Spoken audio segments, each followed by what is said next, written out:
যে ভুলগুলো করবার কারণে আপনার ত্বকে ব্রণ বারবার ফিরে আসছে। Hello everybody, this is me doctor Khadijatul Kobra. কাজ করছি aesthetic physician, anti aging and laser expert হিসেবে। আজ আমি কথা বলবো এই বিষয় নিয়ে। সাধারণত অনেক পেশেন্টরাই আমাদেরকে এসে বলেন যে আমার মুখে ব্রণ ভালো হয়ে গিয়েছিল, কিন্তু পুনরায় আবারও কেন ব্রণ হচ্ছে, আমি কি করতে পারি?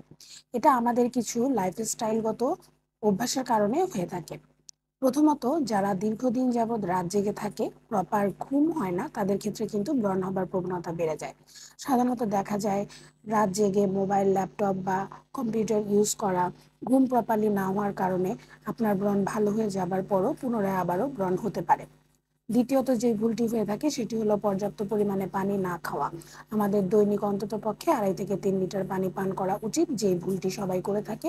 পানি পান করে না, দেখা যায় কর্মব্যস্ত জীবনে পানি প্রপারলি যেই দৈনিক পরিমাণ পানি পান করা উচিত সেটা না পান করার ফলে কিন্তু ব্রণ হবার প্রবণতা বেড়ে যায়।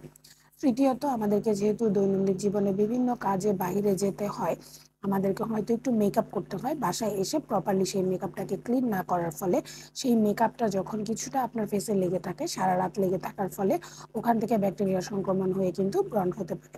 এছাড়া আপনি যে বালিশে শুচ্ছেন সেই পিলো কভারটি যদি পরিষ্কার না থাকে, তা থেকে কিন্তু ব্রণ হতে পারে। এছাড়া দেখা যায় আপনি ত্বক বা মুখ পরিষ্কার করার জন্য যে রুমালটি ব্যবহার করছেন, তা থেকে কিন্তু ব্রণ হতে পারে যদি সেটি পরিষ্কার করা না থাকে। তাই আমি সবাইকে সাজেস্ট করি আপনাদের যে ত্বক পরিষ্কার করার জন্য টিস্যু ব্যবহার করা।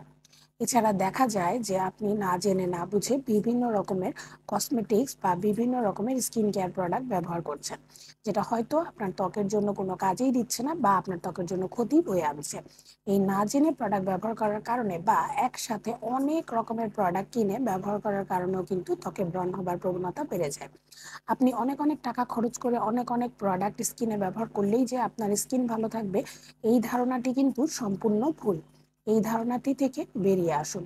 আশা করি আজকে যে টিপসগুলো দিলাম এগুলো থেকে আপনারা কিছুটা হলেও উপকৃত হবেন। আমি ডাক্তার খাদিজাতুল কোবরা আবারও চলে আসবো অন্য কোনো ভিডিও নিয়ে। ততক্ষণ পর্যন্ত সবাই ভালো থাকবেন, সুস্থ থাকবেন, ডাক্তার খাদিজাতুল কোবরা পেজের সাথেই থাকবেন। সবাইকে অসংখ্য ধন্যবাদ। আসসালামু আলাইকুম।